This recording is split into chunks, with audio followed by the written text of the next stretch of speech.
இன்னல் ஹம்துலில்லாஹ். அன்பிற்குரிய பெரியோர்களே, சகோதரர்களே,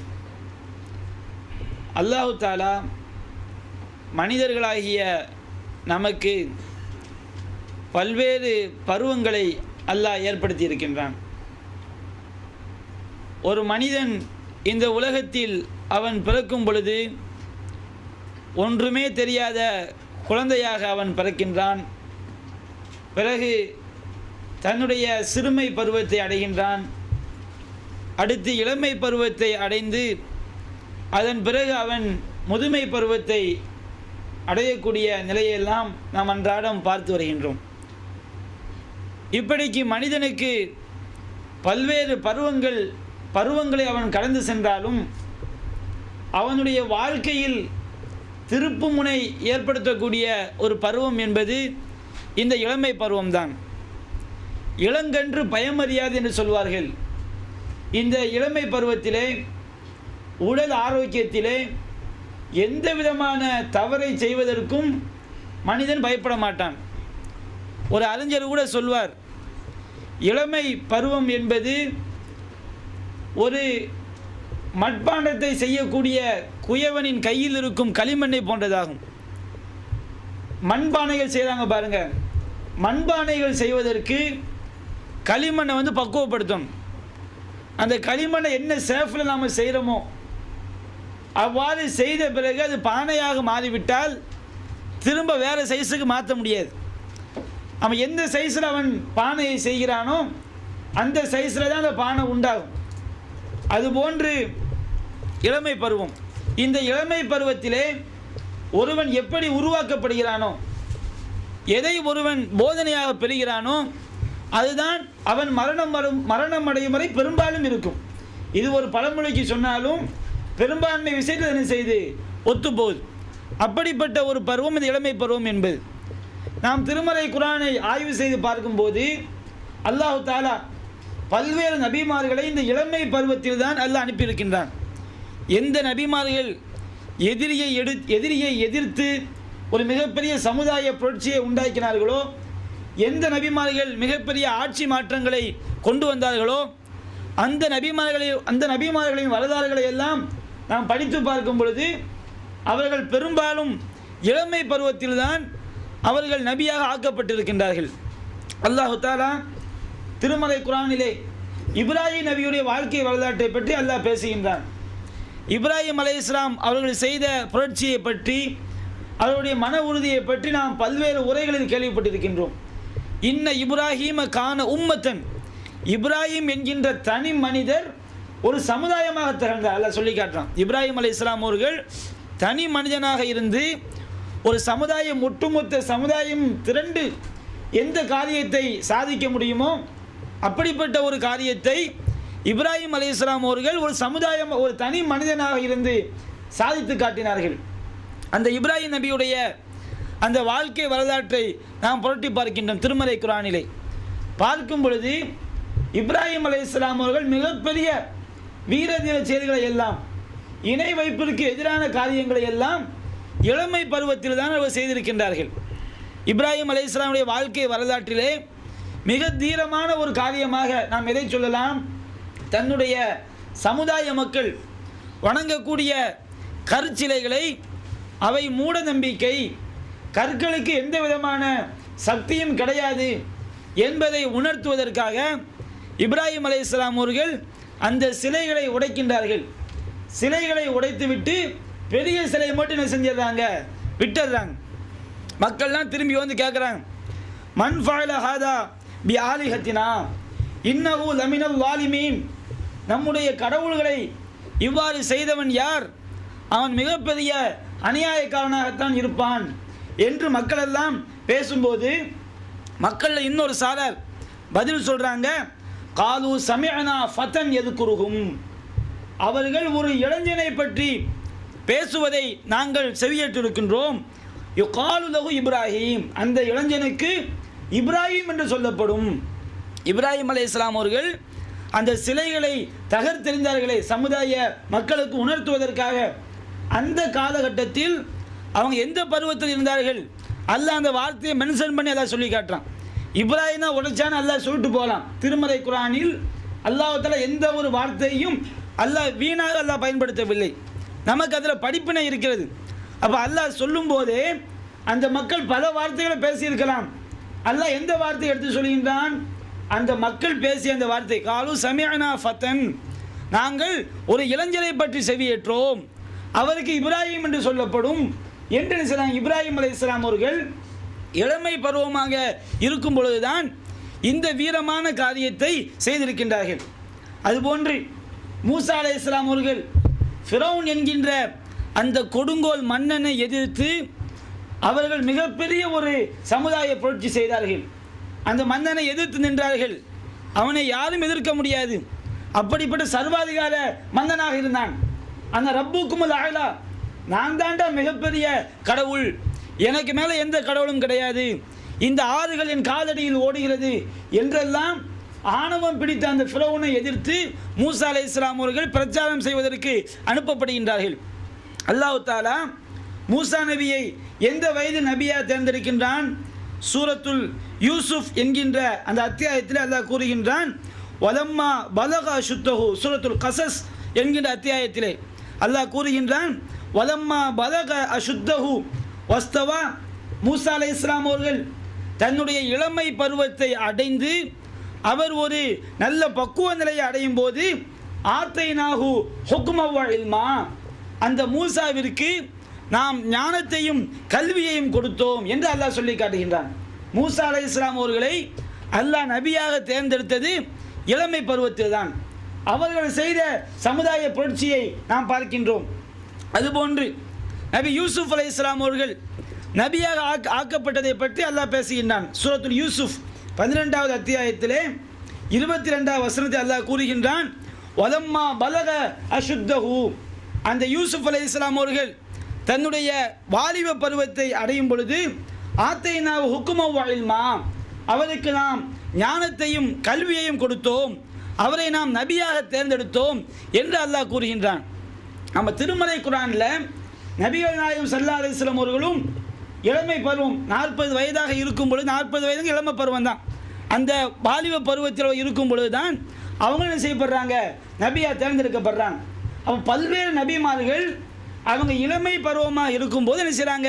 நபியாக தேர்ந்தெடுக்கப்படுகின்றார்கள். என்ன காரணம்?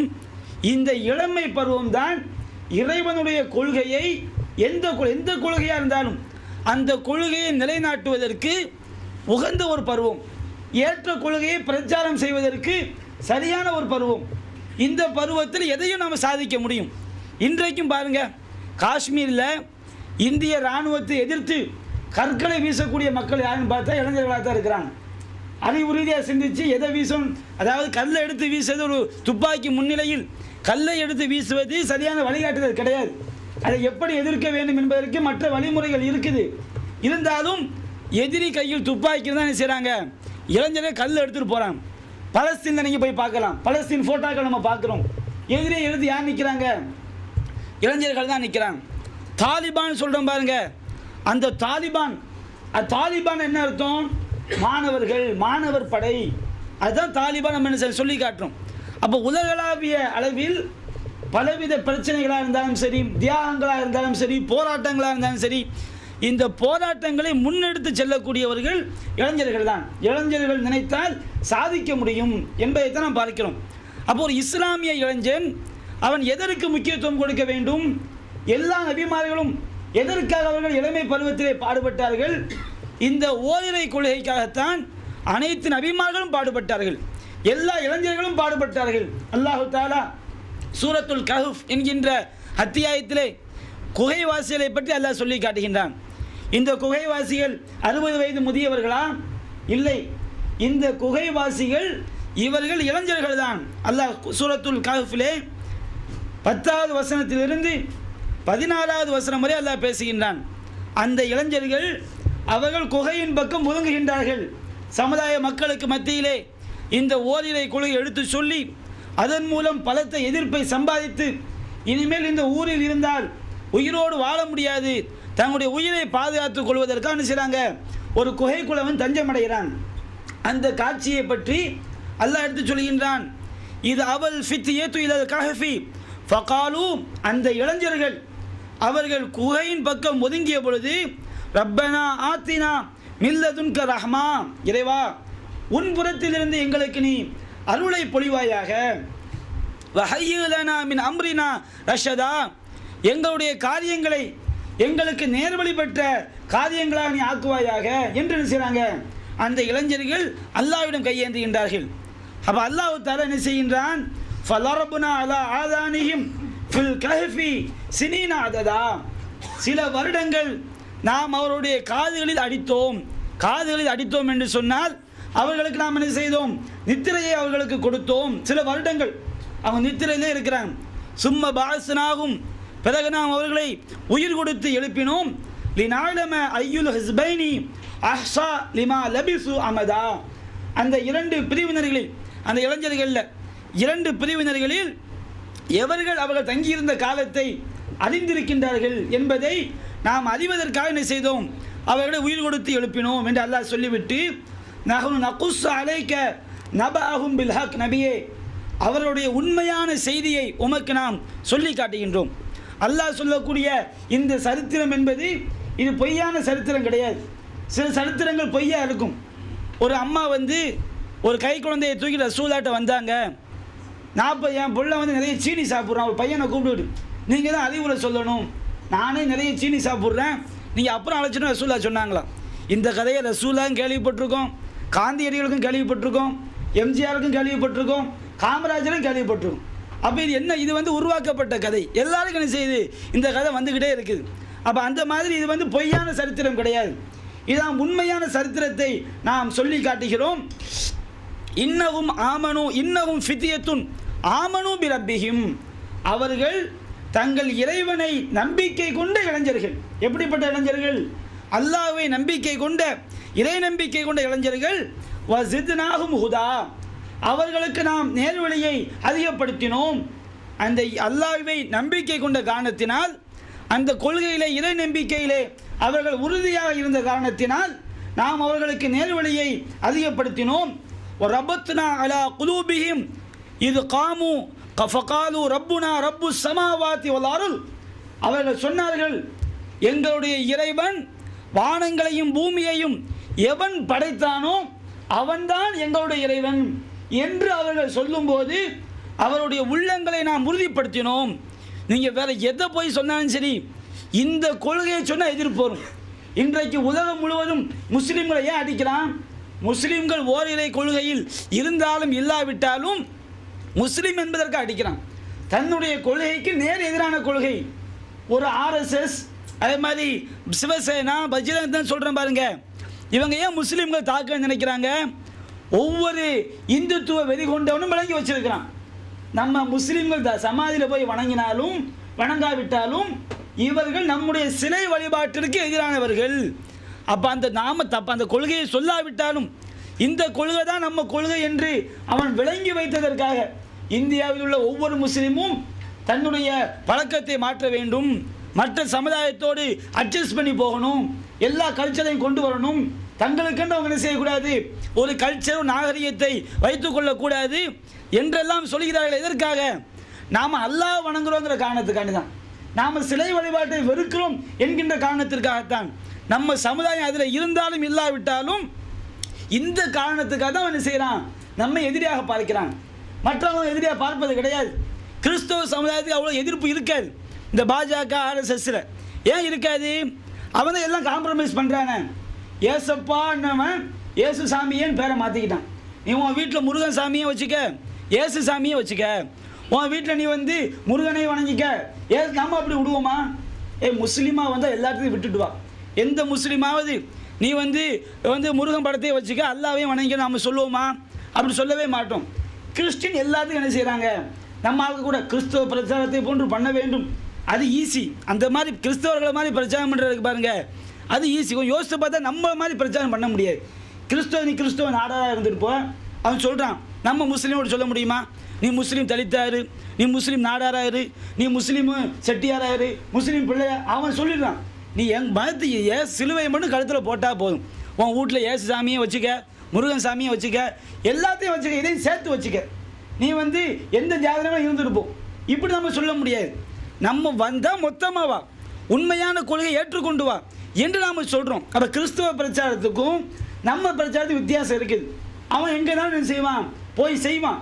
நம்ம எதை பார்ப்போம், கூட நிறைய கழுத விட்ட பரிசு கிடையாது. ஒன்று வந்தால் என்ன செய்யணும், மாணிக்கமாக இருக்கணும், முத்தாக இருக்கணும், உண்மையிலே அல்லாஹ்வுடைய அடிமையாக என்ன செய்ய வேண்டும், இருக்க வேண்டும். அப்போ அந்த கிறிஸ்தவர்களுக்கு உள்ள எதிர்ப்பை விட இந்த இந்துத்துவ சக்தி கொண்டவர்களால் நாம் எதிர்க்கப்படுகின்றோம். என்ன காரணம், இந்த கொள்கை தான் காரணம்.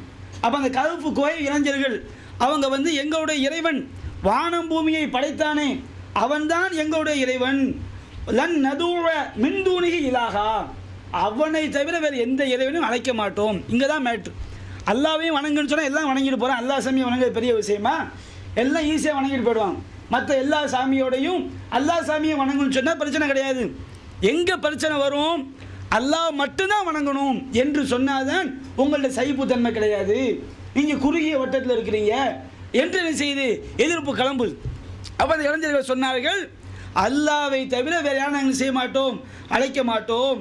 லக்கது குல்னா இதன் ஷதத்தா, அப்படி நாங்கள் சொன்னால் அல்லாவை தவிர வேற ஒரு கடவுளை போய் அழைக்கலான்னு சொன்னால் நாங்கள் ஒரு மோசமான கொள்கையை சொன்னவர்களாவோம். அவங்க தன் சமுதாயத்தை பார்த்து பேசுகிறாங்க. ஹாவுலாயி கௌமுனத்தகது மின்தூனிய ஆலிகத்தன், எங்களுடைய இந்த சமுதாயம் அல்லாஹ்வை விட்டுவிட்டு வேறு கடவுள்களை அவர் எடுத்துக்கொண்டார்கள். லவ் யௌதூன அலேஹிம் பி சுல்தானின் பையின், இந்த சமுதாயம் அதற்கு ஆதாரத்தை கொண்டு வர வேண்டாமா? ஒரு தௌஹீத்வாதியாக இருந்தால் ஆதாரம் கேட்பான், என்ன சொன்னாலும் கேட்பான். குகைவாசிகள் கேட்டாங்க சமுதாய மக்களை பார்த்து, அடே நீ அல்லாஹ்வை அன்றி நீ அவுலியாக்களை ஏற்படுத்தி வைத்திருக்கின்றாய், மற்ற சிலைகளை வணங்குகின்றாய், அதற்கு என்ன ஆதாரம்? அல்லாஹ்வை ஏற்றுக்கொண்ட சமுதாயம் தான். ஏன் இந்த மாதிரி ஆதாரம் கேட்குறாங்க? அல்லாஹ்வை ஏற்றுக்கொண்டு சிலையை வணங்கினா தான் ஆதாரம் கேட்க முடியும், மற்றவங்கள்ட்ட போய் கேட்க முடியாது. அப்போ இவங்க சொல்கிறாங்க, இந்த சமுதாயம் அல்லாஹ்வை அன்றி அவர்கள் இணை தெய்வங்களை எடுத்துக்கொண்டு வணங்குகிறார்கள், இதற்கு ஆதாரத்தை அவர்கள் கொண்டு வர வேண்டாமா? ஃபமன் அதுலமு மிம்மன் இஃப்தரா அலல்லாஹி கதிபா, அல்லாஹ்வின் மீது பொய்யை இட்டு கட்டக்கூடியவனை விட அநியாயக்காரன் யார்? அந்த குகைவாசிகள் சமுதாயம் இப்போ நம்ம இஸ்லாமிய சமுதாயம் செய்கிற மாதிரி அல்லாஹ்வையும் வணங்குறாங்க, அல்லாஹ்க்கு செய்ய வேண்டிய வணக்கத்தை யாருக்கும் செய்கிறாங்க, சமாதிக்கும் போய் செய்கிறாங்க.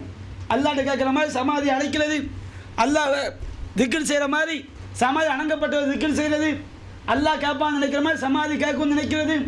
அப்போ இதற்கு எதிராக குகைவாசிகள் நின்றார்கள், ஆதாரம் கேட்டாங்க. இதுக்கு என்னப்பா ஆதாரம் கேட்டால் அல்லாஹ் தான் இப்படி சொன்னாம்பாங்க. அப்போ அவங்க சொல்கிறாங்க, அல்லாஹ்வின் மீது இட்டு கட்டக்கூடியவனை விட அநியாயக்காரன் யார் இருக்க முடியும்? வயது இது தசல் துமூகும் ஒமா யாபுதூன இல்லல்லா, அவர்கள் யாரை அவர்களை விட்டும் அல்லாஹ் என்று யாரை வணங்குகிறார்களோ அவர்களை விட்டும் நீங்கள் விலகிக் கொள்ளுங்கள். நாம் இருந்தால் நம்மளை என்ன செஞ்சிருவாங்க, இந்த இணை வைக்கின்ற காரியத்திற்கு இழுத்துக் கொள்வார்கள். எனவே இந்த சமுதாயத்தை விட்டு விலகும். அவங்க அல்லாஹ் என்று யாரை வணங்குகிறார்களோ அதை விட்டும் விலக வேண்டும். ஃபவு இலல் கஹஃப், நீங்கள் குகையின் பக்கம் ஒதுங்குங்கள். யன்ஷுருலக்கும் ரப்புக்கும் மின் ரஹ்மத்திஹி, அல்லாஹ் தன்னுடைய அருளிலிருந்து உங்களுக்கு வாரி வழங்குவான். வயஹய்யு லக்கும் மின் அம்ரிக்கும் மிர்ஃபகா, உங்களுடைய காரியங்களை அல்லாஹ் உங்களுக்கு எளிமையாக்கி தருவான் என்று என்ன செய்கிறாங்க, அந்த குகைவாசிகள் பேசிய அந்த பேச்சை அல்லாஹ் சொல்லி காட்டுறான். ஒவ்வொரு இளைஞரும் சிந்திச்சு பாருங்க, ஒவ்வொரு இஸ்லாமிய இளைஞர்களும் சிந்தித்து பார்க்க வேண்டும். நாம் உண்மையிலே அல்லாஹ்வுடைய குர்ஆன் நம்பி இருக்கிறோம். இந்த குர்ஆனில் ஒரு இளைஞன் எதற்காக பாடுபட வேண்டும் அல்லாஹ் சொல்லி காட்டுகின்றான். இந்த ஓரிரை கொள்கைக்காகத்தான் அதற்காகத்தான் குகை இளைஞர்கள் தியாகம் செய்தார்கள், சமுதாயத்தை பகைத்தார்கள், ஆதாரம் கேட்டார்கள். எந்த அளவிற்கு? அந்த சமுதாயம் இவர்களை ஊரை விட்டு விரட்டக்கூடிய அளவிற்கு, நீ எங்களை விரட்டினாலும் சரி நாங்கள் என்ன செய்ய மாட்டோம், நாங்கள் இந்த ஓரிரை கொள்கையை விட்டுவிட மாட்டோம் என்று அந்த குகை இளைஞர்கள் சொன்னார்கள். இன்றைக்கும் சில இளைஞர்கள் இருக்கிறாங்க, நாங்கள் சமுதாயத்தை பாதுகாக்கணும்னு சொல்லி சிந்தனை செய்து பார்க்க வேணும், குர்ஆனோடு ஒப்பிட்டு பார்க்க வேணும், நாம் செய்கிறது சரியா? இந்த இளைஞர்கள் என்ன சொல்கிறாங்க, நீ என்ன செஞ்சாலும் சமுதாயத்திற்கு கட்டுப்பட்டு செல். திருமணத்தில் நம்ம சகோதரர்கள் தௌஹீத் இளைஞர்கள், நான் வரதட்சணை வாங்க மாட்டேன், நான் மௌலூது சாப்பாட்டுக்கு காசு கேட்டால் கொடுக்க மாட்டேன், நான் இந்த ஷிர்க்குக்கு நான் உடன்பட மாட்டேன், அதற்கு உடன்பட மாட்டேன் என்று சொல்லும்போது இதற்கு நேர் ஆப்போசிட் சில இளைஞர்கள் இவங்க என்ன சொல்கிறாங்க, சமுதாய ஒற்றுமை தான் முக்கியம், ஒற்றுமையை குலைத்து விடக்கூடாது. அவன் சிறுக்கு வச்சா சிறுக்கு வச்சுட்டு போகிறான், நீ மௌலூது சாப்பாட்டுக்கு காசை கொடுத்து நீ ஒதுங்கிக்க, நீ அந்த சாப்பாடை சாப்பிடாத, அதை எதிர்த்து நீ பிரச்சாரம் பண்ணாத. கல்யாணத்தில் மாலை போட்டால் என்ன, மாலை போட்டால் தப்பா, ஒரு பாத்தியா ஒன்றா ஓதிட்டு போ, சமுதாய ஒற்றுமை தான் முக்கியம் என்று எதை அடகு வைக்கிறாங்க? இவங்க சாதாரண விஷயம் நினைக்கிறாங்க. அல்லாஹ் ரசூல் அடகு வைக்கிற மேட் நபிகள் சொன்னாங்களா இல்லையா? லா யூமினு அஹதுக்கும் ஹத்தா அக்கூன அஹப்ப இலைஹி மின் வாலிதிஹி வ வலதிஹி வன்னாசி அஜ்மஈன். தன்னுடைய பெற்றோரை விட, தன்னுடைய பிள்ளைகளை விட, உலக மக்கள் அனைவரை விடவும் நான் நேசத்திற்குரியவனாக ஆகாதவரை நீங்கள் ஈமான் கொண்டவர் ஆக முடியாது. இங்கே மேட்ரு என்ன? மௌலூது அது சின்ன மேட்ரு தான். அந்த மௌலூது ஓதுறதுனால எந்த வீடு இடிஞ்சு உள்ள போகிறது கிடையாது. நபிகள் நாயகம் சொன்னாங்களா இல்லையா? அல்ல ஷிர்க் இருக்கா இல்லையா? உனக்காண்டி எனக்காண்டி நான் அதை எதிர்க்கிறேன், இதை ஓதினால் நாளை நான் மறுமையில் பாதிக்கப்படுவேன். இங்கே உள்ள மேட்ரு கிடையாது. எங்கே உள்ள மேட்ரு? மறுமையில் உள்ள மேட்ரு. நபிகள் நாயகம் பிதஅத்தை உள்ள வரக்கூடாதுன்னு சொன்னாங்க. அப்போ என்னுடைய உயிரை விட, உலக மக்கள் அனைவருடைய உயிரை விட நபிகள் நாயகத்தை நான் நேசிக்கிறேன். அந்த இறை தூதர் கூடாது என்று சொன்னார்கள். அப்போ நபிகள் நாயகத்தை நேசிச்சா சொர்க்கம் கிடைக்குமா? அதற்கு மாற்றமாக இருந்தால் சொர்க்கம் கிடைக்குமா? அப்போ நம்ம எங்கே பார்க்க வந்துடுறோம்? ஒற்றுமை என்ற பெயரில் எந்த உலகமே எதிர்த்தாலும் எந்த இறை தூதருக்கு கட்டுப்பட வேண்டுமோ அந்த இறை தூதர் நம்ம தூக்கி ரெண்டாவது வச்சிடறோம். ஓர் இறை கொள்கையை தூக்கி ரெண்டாவது வச்சிடறோம். நம்முடைய மறுமை வாழ்க்கை என்ன செஞ்சது? பாழாகி விடுகின்றது. அப்போ இந்த விஷயத்தில் ஒவ்வொரு இளைஞரும் சிந்திக்க வேணும். நம்முடைய ரத்தம் எதற்காக சிந்த வேணும்? இஸ்லாமிய வரலாற்றை புரட்டி பாருங்கள். நபிகள் நாயகர் ரத்தம் சிந்தினாங்க. எத்தனை லட்சம் சஹாபாக்கள் மக்கா வாழ்க்கையை விட்டு வந்தார்களே. ஒரு கையில் நான் என்ன செய்கிறோம்? நபிகள் நாயகமே மக்காக்கே தலைவராக்குறோம் ரசூலுல்லாஹ் பார்த்து சொன்னாங்க. மக்காவுக்கு உன்னை தலைவராக்குகின்றோம், இனி பெண்ணை விரும்புகின்றாயா? இந்த மக்காவிலேயே அழகான பெண்ணை உனக்கு கல்யாணம் பண்ணி தர்றேன்னு சொன்னாங்க நபிகள் நாயகத்துக்கு. நபிகள் நாயகம் கேட்டாங்களா? ஒரு பாட்டில் கூட சொல்லுவாங்க, செங்கதிரும் தன்மதியும் சேர்த்து கையில் தந்திரினும் எம் கொள்கை விடமாட்டோம் என்றுரைத்த நாயகமே. சூரியனை சந்திரனை பிடிச்சு கொண்டு வந்து கையில் கொண்டு வந்து தந்தாலும் எங்களுடைய கொள்கையை விடமாட்டோம் என்றுரைத்த நாயகமே. நம்ம ரசூலா பற்றி என்ன செய்கிறோம்? பாட்டை கூட படிக்கிறோம். எதற்கு இந்த சண்டை? நபிகள் நாயகம் ஸல்லல்லாஹு அலைஹி வஸல்லம் காலத்தில் வந்து அங்கே ஏதாவது ஆர்எஸ்எஸ் இருந்ததா? நபிகள் நாயகம் இந்த கொள்கையை சொல்கிறாங்க. எதற்கு சஹாபாக்கள் மத்தியில் பத்ரு போர்லையே அபூஜஹல் கொல்லப்பட வேண்டும்? தன்னுடைய சிறிய தகப்பனாரை எதற்கு ரசூலா கொல்லணும்? எதற்கு அபூ லஹப் வந்து எதிரியாக பார்க்கப்பட வேண்டும்? எதற்கு உத்துபா எதிரியாக பார்க்கப்பட வேண்டும்? எதற்கு ஷைபா எதிரியாக பார்க்கப்பட வேண்டும்? அம்மாருடைய அந்த முதுகையன் தீக்கு இரையாக்கப்பட வேண்டும்? ஹப்பாப் ஏன் கொல்லப்பட வேண்டும்? எல்லாத்தையும் எடுத்து பாருங்க. பிலால் ஏன் வேதனைப்படுத்தப்பட்டார்? ஒரு மேட்டரும் கிடையாது. இவங்க சொல்றாங்க பாருங்க, நீங்க ஷிர்க் சொன்னா ஒற்றுமை போகும்னு சொன்னா லா இலாஹ இல்லல்லாஹ், வணக்கத்திற்குரியவன் அல்லாஹ்வை தவிர வேறு யாரும் இல்லை. இந்த ஒரு கொள்கைக்கு தான் எல்லா இளைஞர்களும் நபிகள் நாயகம் ஸல்லல்லாஹு அலைஹி வஸல்லம் சமுதாயத்தை பிரித்தாங்க. அப்போ நாம் ஏன் இந்த ஒரு கொள்கை? இந்த கொள்கை தான் மறுமையில காப்பாற்றும். அப்போ இந்த ஒரு கொள்கைக்கு தியாகம் செய்யக்கூடியவர்களாக இளைஞர்கள் மாற வேண்டும். இன்றைக்கு இளைஞர்களை பார்க்குறோம். எப்படி ஆகிப்போச்சு? சில கேம்புக்குள்ளே போனால் அசித் குமார் போட்டார், ஜி தமிழில் கிடையாது. யார் போட்டாருக்கு? அசித் குமார் போட்டார், விஜயகாந்த் போட்டார், விஜய் போட்டார். கொஞ்சம் 40 வயசு ஆளை பார்த்தா எம்சிஆர் போட்டால் என்ன செஞ்சுருக்கான்? ஒட்டி வச்சுருக்கான். எல்லாத்தையும் சி வந்துடுது. அப்போ அந்த ஜூலைக்கு நம்ம ஆளுக்கு என்ன செஞ்சாங்க? சூலைன்னு போட்டாங்க பாருங்க சில கட்சிகள். அதாவது அது ஜூ தமிழில் கிடையாது. அப்போ எல்லா போட்டால் நம்ம ஆள் வச்சுருக்கான். இன்றைக்கி இருக்குது. வரும்போது கூட கடையனூரில் பார்த்தோம், ரஜினிகாந்த் பிறந்த நாளுக்கு முகமது ரஜினி, உயிர் மண்ணுக்கு உடல் ரஜினிக்கு. பார்க்குறோமா இல்லைங்களா? அப்போ எந்த அளவுக்கு இந்த சமுதாயம் வந்து இளைஞர்கள் நாம் திசை மாதிரி போய்கிட்டு இருக்கிறோம். அம்மா பேரவை எத்தனை கூட்டம் இருக்குது? அம்மா பேரவை ரியாத்தில் வந்து அம்மா பேரவை ரியாத்தில் இருக்குது. அங்கே ஒரு 2-3 இளைஞர் என்ன செய்கிறாங்க? இருக்கிறான். பெரும்பாலும் இளைஞர் நாம் வென்று எடுத்து விட்டோம். இன்னும் ஊரில் கல்யாணத்துக்கு வாழ்த்து அடிக்கிறாங்க. திருமண வாழ்த்து அடிக்கும்போது சச்சின் டெண்டுல்கர் பேட்டோடு நிற்கார். எதுக்குடா அந்த பேட்டு? அவர் யாரடா? அவனுக்கு அவருக்கு என்ன சம்பந்தம்? அப்போ இந்த அளவுக்கு என்ன செய்யுது? இளைஞர் சமுதாயம் வந்து ஒரு திசையில் தறிகட்டு போவதை பார்க்கிறோம். இன்றைக்கு பார்க்குறோம். இன்றைய உலகத்தில் இந்த ரஜினிகாந்த் இவங்களை விட்டு, இந்த நடிகர் மன்றத்தை விட்டு வெளியே வந்துட்டா இப்போ பார்த்தோம்னா ஃபேஸ்புக் போத இளைஞர்கள்லாம் உருகி எலும்பு மாதிரி இருக்கிறான். ஏன் இப்படி எலும்பு மாதிரி இருக்கிறான்? என்ன காரணம்? அந்த இன்டர்நெட்டில் போய் பார்க்கக்கூடாத பார்த்து, செய்யக்கூடாத வேலையெல்லாம் செஞ்சு உடனுடைய வலுவையெல்லாம் இழந்து இளைஞர் சமயம் எங்கே அவனுக்கு தெரியல. ஒரு பையன் வந்து கையை நீட்டா அப்படியே கை என்ன செய்யுது, ஆடுது. இளமை பருவத்தில் 20-25 வயசில் கையை நீட்டினா கை ஸ்ட்ராங்காக நிற்க மாட்டேங்குது. என்னடா செஞ்ச? என்னத்தையும் இன்டர்நெட்லேயே உட்காந்து நாசமாக போய் அந்த அளவுக்கு இளைஞர் என்ன செய்கிறாங்க, தங்களுடைய உடல் வலுவை இழக்கக்கூடிய காரணத்தை பார்க்குறாங்க. அந்த அளவுக்கு ஆபாசங்கள், அசிங்கங்கள். கையை நீட்டினா கை ஸ்ட்ராங்காக நிற்க மாட்டேங்குது. என்னடா செஞ்ச? என்னத்தையும் இன்டர்நெட்லேயே உட்காந்து நாசமாக போய் அந்த அளவுக்கு இளைஞர் என்ன செய்கிறாங்க, தங்களுடைய உடல் வலுவை இழக்கக்கூடிய காரணத்தை பார்க்குறாங்க. அந்த அளவுக்கு ஆபாசங்கள், அசிங்கங்கள், நெட்டு கலாச்சாரத்தை உள்ள என்ன செய்யுது, இணையதளங்களில் போய் பார்க்குறோம். அப்போ இளைஞர் இந்த அளவுக்கு தடுமாறி போகக்கூடிய நிலையை பார்க்கணும். அப்போ ஒவ்வொரு இளைஞனும் மார்க்கம் என்ற பெயரில் ஒரு புறம் வழி தவறி சொல்லக்கூடிய இளைஞர்கள் நேர் ஆப்போசிட்டாக என்ன செய்யுது, ஆபாசங்கள். இந்த உலக கலாச்சாரங்களில் ஃபேஸ்புக்னு எனக்கு இங்கே வந்த பிறகு தான் தெரியும். என்ன நம்ம ஃபேஸ்புக்கில் வந்து எனக்கு ஒரு ஆசை, ஏதாவது இந்த நம்மளை மாதிரி ஆய்வு பண்ணக்கூடிய எங்கேயாவது இருந்தால் அவங்கள பிடிச்சி ஏதாவது நமக்கு தேவையான விஷயங்களை பார்க்கலாமா என்பதற்காக நான் ஃபேஸ்புக்கு உள்ளே போய் பார்த்தேன். சுப்ஹானல்லாஹ், எம்ஐ சுலைமான் நடித்தேன். அவர் ஃபோட்டோ ஃபஸ்ட்டு வந்தது. அதுக்குள்ள சுலைமாங்கிற ஃபோட்டோ வேறு ஃபோட்டோ தான் வருது. என்ன சுலைமாங்கிற பேரில் ஆம்பளை வருவான்னு பார்த்தா என்ன செய்யுது, எல்லாம் மற்ற ஆட்கள்லாம் வந்து என்ன செய்கிறாங்க, நிற்கிறான். அப்போ எந்த அளவு இன்றைய அரசாங்கமே எது இருக்குன்னா பார்த்துக்கிடுங்க. அரசாங்கம் இருக்குது பாருங்கள், இந்த அரசாங்கம் வந்து எவ்வளோ கேடு கட்டு போனாலும் கண் திறக்காது. அந்த மாதிரி டாஸ்மாக் கடையை திறந்து வச்சு அரசாங்கம் தானே. இந்த அரசாங்கமே ஃபேஸ்புக்கில் சில விஷயங்களை தடை பண்ணுகிறதுன்னு சொன்னால் அவனுடைய மனசாட்சியை கூட குத்தி இருக்கு. அந்த அளவுக்கு ஆபாசமான விஷயங்கள், அசிங்கமான விஷயங்கள் இன்றைக்கு இணையதளங்களை வந்திருப்பதை பார்க்கிறோம். அப்போ இளைஞர் சமூகம் இதில் போய் வழிகடக்கூடிய காட்சியை பார்க்கிறோம்.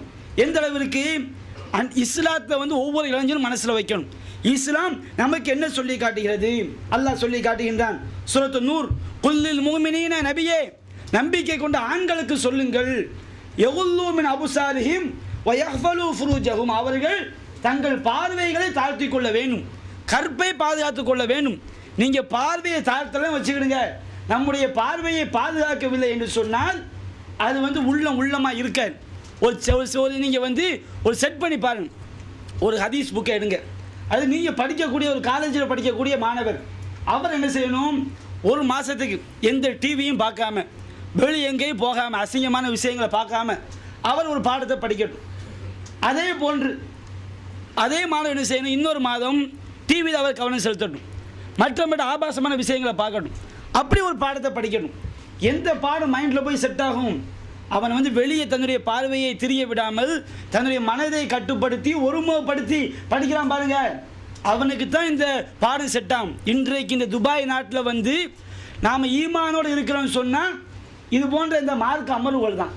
இது இல்லைன்னு வச்சுக்கிட்டு இது இல்லாத கேம்புகள் நிறைய இருக்குது. எப்படி சீரழிகிறாங்க மக்கள், நம்முடைய சமுதாய மக்கள், இளைஞர்கள். உங்கள்கிட்ட ஒவ்வொரு ஆட்டையும் கதையை கேட்டோம் வச்சுக்கிடுங்க, அவ்வளோ கதை நம்மக்கிட்ட இருக்குது. அந்த அளவுக்கு நம்ம சமுதாயம் செய்து இன்றைக்கு போய் ஒரு இளைஞரை பார்த்து எனக்கு கண்ணீர் வர்ற மாதிரி ஆயிடுச்சு. அவர் கல்யாணம் பொண்ணை தான் பேசி கல்யாணம் முடிக்க போகிறான். என்னடா இப்படி இருக்கிற, என்னென்ன பக்கத்தில் உள்ள ஆள் சொல்கிறாரு, நல்ல சாப்பாடு தான் எங்கள் கேம்பில் கொடுக்குறோம், ஒரே ஃபேஸ்புக்கில் இருக்கிறாரு, ஒரே இதில் அந்த ஆள் சொல்கிறாரு. அப்போ இந்த அளவுக்கு இளைஞர்கள் வந்து எலும்பாக போய் தோலாக போய் இருக்கிறது என்ன காரணம்?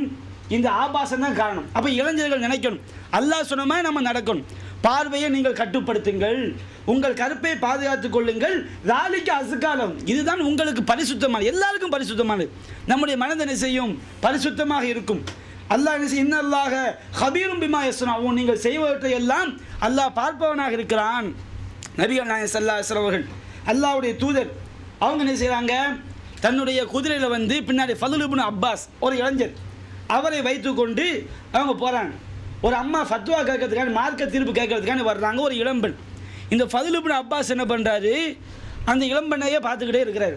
அந்த இளம்பெண் மார்க்க தீர்ப்பு கேட்க வந்தவங்க ரசூலாபாத் பேசுகிறமா இல்லையா, அவங்களும் இப்படி பார்க்க ஆரம்பிச்சிட்டாங்க. அப்போ நபிகள் நாயகம் ஸல்லல்லாஹு அலைஹி வஸல்லம் அப்படி வருது. அந்த இளைஞரும் ஃபதுல் இப்னு அப்பாஸும் அவளை பார்த்தால் அவங்களும் என்ன செஞ்சிடறாங்க, இவங்களை பார்க்க ஆரம்பிச்சிடுறாங்க. நபிகள் நாயகம் ஸல்லல்லாஹு அலைஹி வஸல்லம் அவர்கள் ஃபதுல் இப்னு அப்பாஸ் தலையை பிடிச்சி ஒரு திருக்கு, எங்கடா பார்த்துக்கிட்டு இருக்கேன்னு சொல்லி. அப்போ அப்பாஸ் கேட்குறாங்க, அப்பாஸ், நபிகள் நாயகம் ஸல்லல்லாஹு அலைஹி வஸல்லம் அவர்களே, எதற்காக நீங்கள் இவ்வாறு திருப்பினீர்கள்? நான் ஒரு இளைஞனையும் ஒரு இளம்பெண்ணையும் பார்த்தேன், அவர்களுக்கு மத்தியில் ஷைத்தான் நுழைந்து விடக்கூடாது என்பதை நான் செய்தேன், அவ்வாறு திருப்பினேன். நபிகள் நாயகம் சொல்லி காட்டுறாங்க. அப்போ அந்நிய பெண்ணை பார்ப்பது நம்முடைய மனதை வந்து என்ன செஞ்சிடும், அது பரிசுத்தமாக வைக்காது, நம்முடைய மனதை கெடுத்து விடும். அப்போ இதில் நாம் வந்து சீரழியாமல் இருப்பது ஒரு பத்திரிகையை திறந்தாலும் அசிங்கம் தான். அந்நிய பெண்கள் ஃபோட்டோ பார்க்குறோம், அசிங்கமான ஃபோட்டோக்கள். ஒரு டிவி பெட்டியை வச்சாலும் உள்ளே போனால் என்ன இருக்குது? அசிங்கம் தான் இருக்குது. எதை திறந்தால் அசிங்கம் தான் இருக்குது. அப்போ நம்முடைய பார்வைக்கு நாம் கடிவாளம் போட்டால்தான் ஒரு இளைஞன் தன்னை பாதுகாக்க முடியும். அது மட்டுமல்ல, நபிகள் நாயகம் ஸல்லல்லாஹு அலைஹி வஸல்லம் கிட்ட வந்து அந்நதுரத்தில் ஃபஜா, திடீரென்று படக்கூடிய பார்வையை பார்க்குறாங்க. நம்ம அந்நிய பெண்ணை பார்க்கக்கூடாதுன்னு பக்குவமாக போனால் திடீர்னு என்ன செய்யுது? பார்வை பட்டு விட்டது. அப்போ நபிகள் நாயகம் சொல்கிறாங்க, அமரணி அன் அஸ்ரீஃப பசரி, நான் உடனடியாக என்னுடைய பார்வையை திருப்ப, அல்லாஹ் பயந்து திருப்பணும், வேறு எந்த வழியும் கிடையாது. நம்மளை யாரும் கட்டுப்படுத்தவும் முடியாது. இதுவெல்லாம் இறைவனுக்கு நமக்குள்ள விஷயம். அப்போ நம்முடைய பார்வையை நான் திருப்ப வேண்டும் என்று நபிகள் நாயகம் எனக்கு உத்தரவு போட்டார்கள். நபிகள் நாயகம் சொல்லி காட்டுறான். இன்றைக்கு நம்ம சமுதாயம் இது ஒரு வகையில் கட்டு போகிறோமா? இன்னொரு வகையில் என்னது? இசை பாடல்கள். குர்ஆன் ஆயத்து கூட மனசில் இருக்காது, குர்ஆன் ஆயத்து கூட இருக்காது. ஒரு பாட்டை எடுத்து விட்டால் போதும். ஒரு வீட்டுக்கு ஒரு சகோதர சந்திக்கிறதுக்கான போகும்போது கண்ணு விட்டு அழுதுகிட்டு இருக்காரு. எதுக்கு? ரேடியோ பார்க்குறேன், தங்கத்திலே ஒரு குறை இருந்தாலும் தரத்தினில் குறைவதுண்டோ, கால்கள் இல்லாமல் வெண்ணிலா வானில் தவழ்ந்து வரவில்லை. அவர் அப்படியே அழுதுகிட்டே இருக்கிறார். எதுக்கு மாமா அழுகுறீங்க அப்படின்னு கேட்டால், என்னுடைய வாழ்க்கையே இந்த பாட்டில் சொல்கிறான். நம்ம பார்க்குறோம் அந்த அளவுக்கு சினிமா பாட்டில் அந்த ஊரில் திளைத்து எத்தனையோ பாட்டுக்கள் மனப்பாடம் பண்ண உள்ளங்களை பார்க்குறோம். இளைஞர்கள் என்ன பாட்டுன்னே விளங்காது. பைக்கில் போகும்போது 2 சவுட்டு மிஸ்ற மாதிரி மாட்டிக்கிட்டு புருன்னு போகக்கூடிய மக்களை பார்க்குறோம். ஒரு தடவை ட்ரெயினில் ஏறி வர்றேன். எங்கள் ஊர் பசங்க, எங்கள் தெரு பசங்க காலேஜ் முடிச்சுட்டு என்ன செய்கிறாங்க, ட்ரெயினில் மேலே எனக்கு முன்னாடி ஏறி உட்காந்து, நான் அடுத்த ஊரில் ஏறுறேன், எனக்கு முன்னாடி ஏறி உட்காந்துட்டான். எங்கிட்ட ஓதின பசங்க, மக்தப்புலன்னு சொல்லி கொடுத்தேன். என்கிட்ட ஓதின பசங்க மேலே கூத்து, பயங்கர கூத்து, காதில் எல்லாருமே என்ன செஞ்சுருக்காங்க, அந்த மிஷினை மாட்டி வச்சுக்கிட்டு இருக்கிறாங்க. திடீர்னு அவங்க படிக்கிற தாளம், கூத்து, சுபானெல்லாம் நம்ம பசங்களும் இவ்வளோ ட்ரைனிங்கா என்று வியக்கக்கூடிய அளவுக்கு என்ன செய்கிறாங்க, அந்த கூத்து போட்டுருந்தேன். கொஞ்ச நேரம் கழித்து, என்னப்பா முகமது நல்ல இருக்கான்னு கேட்டேன். அசரத்துற எல்லாம் மிஷினை கடத்துகிறோம். அப்போ நம்ம மக்களை பார்க்குறோம் இந்த அளவுக்கு சினிமா பாட்டுகளில் மூழ்கி. இது வந்து நம்மளை கெடுக்கும். நபிகள் நான் சொன்னான், எம் தெளிய ஜவுஃப் அகதிக்கும் கைஹன் ஹைருல்லகும் எம் தெளிய ஷாரன், கவிதையால் உன்னுடைய உள்ளம் நிரம்பி இருப்பதை விட சீல் சலத்தால் நிரம்பி இருப்பது சிறந்தது. எழுதி சிந்திக்கும். மௌலூதுக்கு மட்டும் கிடையாது, எல்லா பாட்டுக்கும் தான், எல்லா நியாயத்துக்கும் தானே. மௌலூது கூடாதுன்னு சொல்லிட்டு மௌலூது புக்கை கழிச்சு எரிஞ்சு நாம இன்னைக்கு வீட்டில் சினிமா பாடல் சீடி உலான்னு அடுக்கி வச்சுருக்கோம். எல்லா பாட்டு, பழைய பாடதா புதிய பாடதா எல்லாம் நம்ம லேப்டாப்பில் இருக்குதா இல்லையா? நம்ம வீட்டில் அடிக்க மௌலூதுக்கு மட்டும் நபிகள் நான் சொன்னாங்க. இந்த கவிதை, இந்த ஹதீஸை நம்ம என்ன செய்வோம், மௌலூதுக்கு சொல்லுவோம். கேடுகட்ட கவிதைகளாக நிரம்பி இருப்பதை விட சீல் சலத்தான், அதை விட எதுக்கு தான் பொருந்தும்? கேடுகட்ட கவிதை எது? சினிமா பாட்டு இருக்கு, 2 ஹராம். மௌலூதாவது கவிதை மட்டும்தான், ஷிர்க்கு சேர்ந்துருக்கு. இதில் 3 ஹராம் இருக்குது. ஷிர்க்கு சேர்ந்துருக்குது, இசை என்ற ஹராம் சேர்ந்துருக்குது, அசிங்கமான வரிகள் சேர்ந்துருக்குது, ஆபாசங்கள் சேர்ந்துருக்குது. அப்போ இந்த சினிமா பாட்டு வரிகளை வந்து எத்தனை இளைஞர்கள் மனப்பாடம் பண்ணி வச்சுருக்கிறோம். சில இளைஞர்களை பார்த்துருக்கோம், இந்த இசையமைப்பாளர்கள் பேர், அவன் பேர், இவன் பேர் எல்லாம் மனப்பாடம். இவர் இந்த படத்துக்கு இந்த பாட்டுக்கு யாருப்பா, இந்த படத்துக்கு இந்த பாட்டுக்கு யார், இந்த மியூசிக்கை அவன் காப்பி அடிச்சிட்டான், இந்த மியூசிக்கை அவன் என்ன செஞ்சிட்டான், அப்படியே அதில் ஊறி அவங்க பேசும்போது அதிலேயே லயிக்கக்கூடிய எத்தனை இளைஞர்களை பார்த்துருக்கிறோம். அப்போ இதில் வழிகட்டு போகக்கூடிய இளைஞர் சமுதாயத்தை நாம் நடைமுறை வாழ்க்கையில் பார்க்குறோம். அது மாதிரி சில ஊர்களில் மேகப்பாளையம், கடையநல்லூர் இந்த மாதிரி ஊர்களை எடுத்துக்கிட்டிங்கன்னா தெருவில் உட்காந்து நிற்பாங்க, தெருவில் முக்கில் நிற்பாங்க, சந்திரன் நிற்பாங்க. ஸ்கூல் விட்டு வரும்போது என்ன செய்வாங்க, சந்திரன் நிற்கக்கூடிய மக்களை பார்க்கணும். பொட்டப்பிள்ளை பெண்கள் வந்து ஸ்கூல் விட்டு வரும்போது செய்வாங்க, இவ சந்திரன் நிற்பாங்க, அதாவது எங்கேயாவது தண்ணியில் நிற்பாங்க, கடைகளில் இருப்பாங்க. இதுவும் மார்க்க தப்பு. நபிகள் நாயகம் ஸல்லல்லாஹு அலைஹி வஸல்லம் வந்து சஹாபாக்கள் எச்சரிக்கை. நபிகள் நாயகம் சொல்கிறான், இய்யாக்குமல் ஜுலூஸ ஃபித் துர்காத், வீதியிலே உட்கார்வதை விட்டும் உங்களை நான் எச்சரிக்கை செய்கிறேன். வீதிகளில் உட்கார்ந்து என்ன செய்யக்கூடாது, பேசக்கூடாது. அப்போ சஹாபாக்கள் கேட்குறாங்க, இன்றைக்கு நம்ம பெரிய பெரிய வீடுகள் கட்டி வச்சுருக்கிறோம், 50 பேரை கூட என்ன செய்யலாம், வீட்டுக்குள்ளே உட்கார வச்சு பேசலாம். சஹாபா காலத்தில் குடிசை தானே, அவங்க அரசியலை பற்றி சமுதாயத்தை பற்றி பேசணும்னா தெருவில் உட்காந்து என்ன செய்ய முடியும், பேச முடியும். அப்போ சஹாபாக்கள் கேட்குறாங்க, அல்லாஹ்வின் தூதரே மாதனா புத்துன், எங்களுக்கு பேச ரொம்ப அவசியம். சமுதாயத்தை பற்றி பேசணும், அரசியலை பற்றி பேசணும், ஒருவருக்கு ஒருவர் பேசினாதான் கருத்து பரிமாற்றம் செய்ய முடியும். அப்போ நபிக சஹாபா சொல்கிறாங்க, எங்களுக்கு ரொம்ப அவசியம். இன்னமாகிய மஜாலிசுனா நதஹத்தஸு ஃபீஹா, நாங்களுக்கு வந்து வீதிகள் தான் எங்களுக்கு அவையாக இருக்குது, அங்கே உட்காந்து நாங்கள் பேச முடியும். அப்போ நபிகள் நான் சொல்லி காட்டுறாங்க, ஃபைதா அபைத்தும், கண்டிப்பாக நீங்கள் வீதியில் உட்காந்து தான் பேசணுமா, ஃபஅத்து தரீக ஹக்கஹு, தெருக்குன்னு ஒரு ஹக்கு இருக்குது, ஒரு உரிமை இருக்குது, அந்த உரிமையை நமக்கு நீங்கள் கொடுங்க. நாம் ஒரு பொது மீட்டிங் போடுறோம், பொது மீட்டிங் எங்கே தான் போட முடியும், தெருவில் தான் போட முடியும். ரோட்டில் தான் போட முடியும், பஸ் ஸ்டாண்டில் தான் போட முடியும். வீட்டுக்குள்ளே என்ன செய்ய முடியாது? பொது மீட்டிங் ஆயிரக்கணக்கான பேரை கூட்டி செய்ய முடியாது, வைக்க முடியாது. அப்போ நீங்கள் வந்து தெருவில் உட்கார்ந்து பேச வேண்டும் என்றால் தெருவிற்கென்று வீதிக்கென்று சில கடமைகள் இருக்குது, உரிமைகள் இருக்குது. அந்த உரிமையை நீங்கள் கொடுங்கங்கிறாங்க. அது என்ன உரிமை? ஒமா ஹக்கு தரீக், நீங்கள் வீதிக்கு செய்ய வேண்டிய கடமை என்ன? கல்லுல் பசர், உங்கள் பார்வைகளை நீங்கள் தாழ்த்த வேண்டும். வீதியில் உட்கார்ந்தா, பொது மீட்டிங்கில் போய் உட்கார்ந்தா நம்ம என்ன செய்யணும்? பார்வையை தாழ்த்தி உட்கார வேண்டும். இந்த பார்வை தாங்க எல்லாத்துக்கும் காரணம். ஃபஸ்ட்டு ஆரம்பம் எந்த தப்பை எடுத்துக்கிட்டாலும் ஆரம்பம் எங்கே தான்? பார்வை தான். இங்கே ஆரம்பிச்சு தான் என்ன செய்யும்?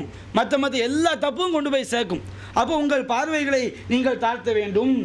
கஃபுல் அதா, அந்த வீதியில் மக்களுக்கு நோவினை தர்ற மாதிரி ஏதாவது பொருட்கள் கிடந்தால் அதை அகற்ற வேண்டும். ரத்து சலாம், சலாத்திற்கு நீங்கள் பதில் கூற வேண்டும். அம்ருன் பில் மஅரூஃப், நல்ல காரியத்தை ஏவ வேண்டும். மீட்டிங் போட்டு பேசுகிறோம்ல, நல்ல காரியத்தை ஏவுவதற்காக என்ன செய்யலாம்? தெருவில் இருக்கலாம். நஹீ முன்கர், தீய காரியத்தை தடுப்பதற்காக என்ன செய்யலாம்? வீதியில் நிற்கலாம். அதுபோன்று நல்ல வார்த்தைகளை பேச வேண்டும். பொது மீட்டிங்கில் பேசும்போது எப்படி பேசணும்? தெருவில் பேசும்போது, தெருவில் பேசினாலும் சரி, பொது மீட்டிங்கில் பேசினாலும் சரி, நல்ல வார்த்தைகளை பேச வேண்டும். 9ஆம் கலிமா என்ன செய்யக்கூடாது? பேசிடக்கூடாது. சில ஊர்களில் நடுத்தில் என்ன செய்வாங்க? சண்டை போடுவாங்க. குழாய் எடுத்து நின்றுக்கிட்டு வரக்கூடிய வார்த்தைகளை பார்த்தா என்ன செய்யும்? 9ஆம் கலிமா வார்த்தைகளாக தான் என்ன செய்ய வரும்? ஆபாசமான வார்த்தை, அசிங்கமான வார்த்தைகள். இதை இஸ்லாம் என்ன செய்து தடுக்கு. அப்போ இளைஞர்கள் வந்து ஒரு இஸ்லாமிய இளைஞன் என்று சொன்னால் வீதியில் நின்று பேசுவதை அவன் தவிர்க்க வேண்டும். வீதியில் போய் நீங்கள் நின்னீங்கன்னா, தேவையில்லாமல் நாம் நின்னு சொன்னால் நம்முடைய ஈமான் செஞ்சிடும், பறி போய்விடும். இது ஒரு இளைஞன் தன்னை பாதுகாப்பதில் செய்ய வேண்டிய வேலைகள். அது மாதிரி போதைப் பொருட்கள் இருக்குது பாருங்கள். அல்லாஹ்வுடைய சட்டம் தெரியாமல் தான் இன்னும் என்ன செய்யணும்? போதை வஸ்துக்களில் இளைஞர்கள் மூழ்கி கிடக்கிறான். பான்பராக் என்ன, கஞ்சா என்ன, எங்கே போதை ஊசிகள் மூலமாக போதை ஏற்றுக்கொள்வது. அப்போ அல்லாஹ் சொல்லி காட்டுகின்றான், வலா துல்கு பி ஐதீக்கும் இலா தஹலுகா, உங்களுடைய கைகளை நீங்களே நாசத்தின் பக்கம் கொண்டு போய் அழித்து விடாதீர்கள். வலா தக்துலு அன்ஃபுஸக்கும், உங்களை நீங்களே அழித்துக் கொள்ளாதீர்கள். நம்மை நாமே அழித்துக் கொள்ளக்கூடிய வேலையை பார்க்கக்கூடாது.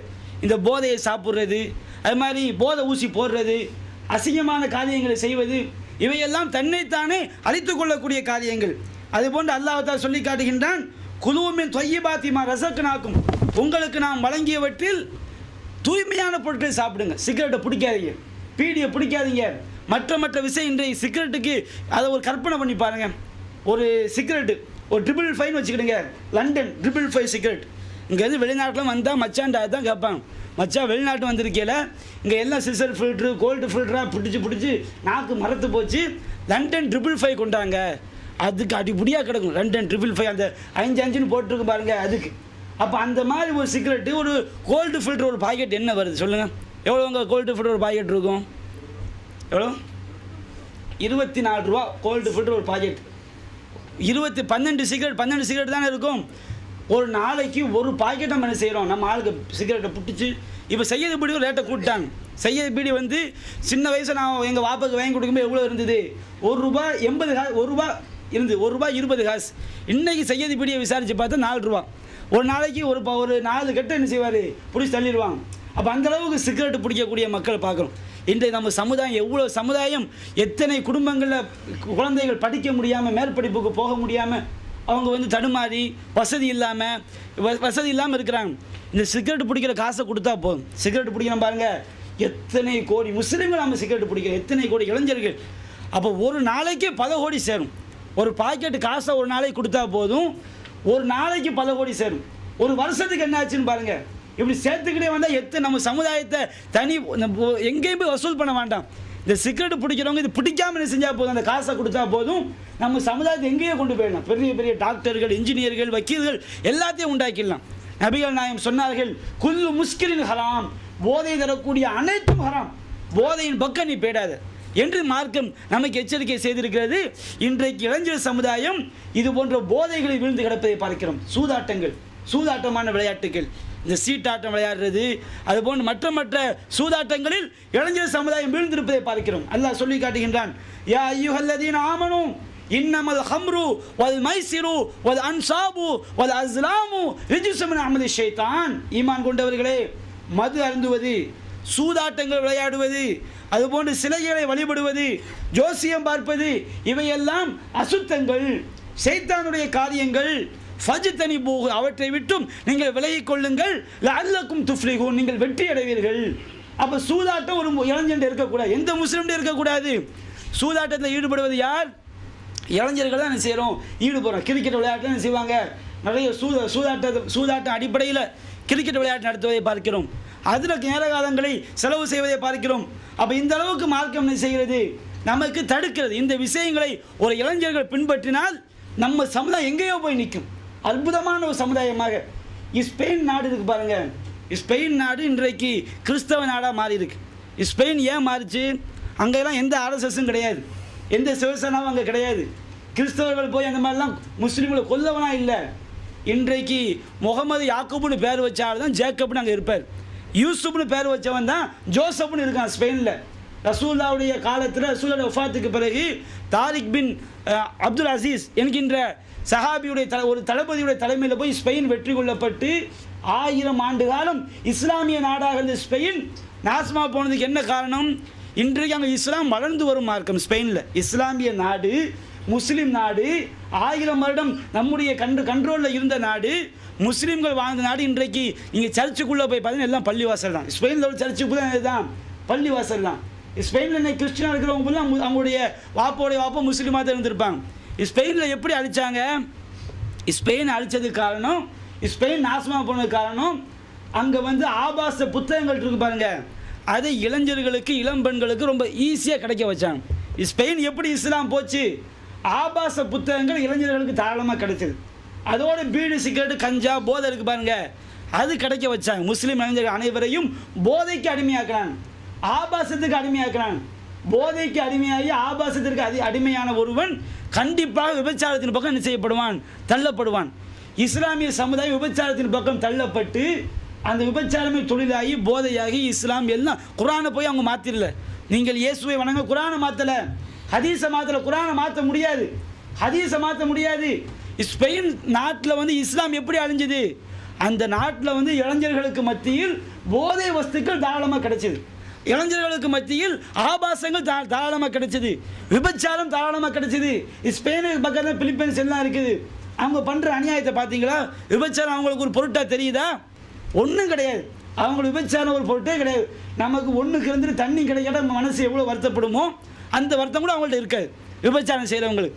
அந்தளவுக்கு அந்த நாட்டு மக்கள் விபச்சாரத்தில் மூழ்கி கிடக்கிறாங்கன்னு சொன்னால், இஸ்லாமிய அழிக்கப்பட்டதுன்னு சொன்னால் இந்த ஆபாசம் தான் காரணம். இன்று நம்ம நாட்டில் அப்படி ஆகிக்கிட்டு இருக்கு.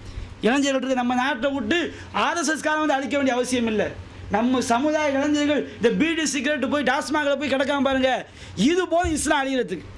இன்றைக்கு ஒரு காலத்தில் இஸ்லாமிய சமுதாயத்தில் ஏதாவது ஒரு பெண் படிதாண்டி சென்று விட்டால் ஊரே கொந்தளிக்கும். அப்படி ஊர் அப்படி கொந்தளிச்சுப்பா, அப்படி ஒரு பயங்கரமான ஒரு எதிர்ப்பு ஊரில் கிளம்பும். இன்றைக்கி என்ன சொன்னால், அந்த வீட்டில் ஒரு பிள்ளை ஓடி போகும்போது, உன் பிள்ளை ஓடி போயிட்டோமா, அந்த வீட்டில் பிள்ளை ஓடிச்ச அதை கேட்டிங்களா? இன்றைக்கி சர்வசாதாரணமாகி போச்சு. அது ஜமாத்தா உள்ள ஊரில் இப்படி ஒரு ஜமாத்தா இருக்காங்க பாருங்கள். அந்த மெட்ராஸில் எந்த ஜமாத்து கட்டுக்கோப்பும் கிடையாது, எந்த பஞ்சாயத்தையும் கூட்ட முடியாது. சில ஊர்களில் பஞ்சாயத்து கூட்டுவாங்க, பஞ்சாயத்தை கூட்டி ஏதாவது தப்பு செஞ்சுட்டா கேட்பாங்க. அந்த பஞ்சாயத்தில் கேட்க முடிய மாட்டேங்குது. என்னங்க அந்த வீட்டு பெண்ணை ஓடி போயிடுச்சே, ஓடி போயிட்டு திரும்ப வந்து வீட்டில் தாராளமாக இருக்குதே, யார் கேட்குறது? என்ன செய்யுது? பஞ்சாயத்து பேசுகிறாரா இல்லையா? அவ்வளோ மகன் அன்னைக்கு ஓடி போச்சு, அதை யாரும் கேட்கல. இன்றைக்கு யாரும் இன்றைக்கு இப்படி ஆகிட்டு பாருங்கள். இன்னும் கொஞ்சம் காலம் போனால் என்ன ஆகும் சமுதாயம்? இதற்கெல்லாம் என்ன காரணம்? நம்முடைய வீடுகளில் ஆபாசங்கள் திறந்து வச்சுருக்கோம். சினிமா படங்கள், ஆபாசங்கள் நம்முடைய வீடுகளில் என்ன செய்யுது? அசிங்கங்கள் வருது. நம்முடைய இளைஞர்கள் போதைகளுக்கு அடிமையாகக்கூடிய காட்சிகளை பார்க்கிறோம். அப்போ இஸ்லாமிய இளைஞர்கள் இப்படி இருந்தால் என்ன செய்ய முடியாது? நம்ம இஸ்லாத்தை நாம் அழிக்க வேண்டிய அவசியம் இல்லை. நாம் இஸ்லாமை விட்டு என்ன செஞ்சிடும்? போய்விடும். அப்போ ஒரு உண்மையான இஸ்லாமிய இளைஞன் எப்படி இருக்க வேண்டும்? ஒரு உண்மை சஹாபி இளைஞர்கள் எப்படி இருந்தார்கள்? சஹாபி இளைஞர் எப்படி இருந்தால் நம்ம தெரிஞ்சு வச்சுக்கிடுங்க. அந்த மாதிரி நம்ம வாழ்க்கையை நம்ம என்ன செய்ய முடியும்? அமைத்து கொள்ள முடியும். சஹாபி இளைஞர்கள் எப்படி இருந்தார்கள், ஒரு இஸ்லாமிய இளைஞன் தன்னுடைய வாழ்வை எப்படி அமைத்து கொள்ள வேண்டும் என்பது பற்றிய விவரங்களை இன்ஷா அல்லாஹ் நாளை நாம் விரிவாக காண்போம்.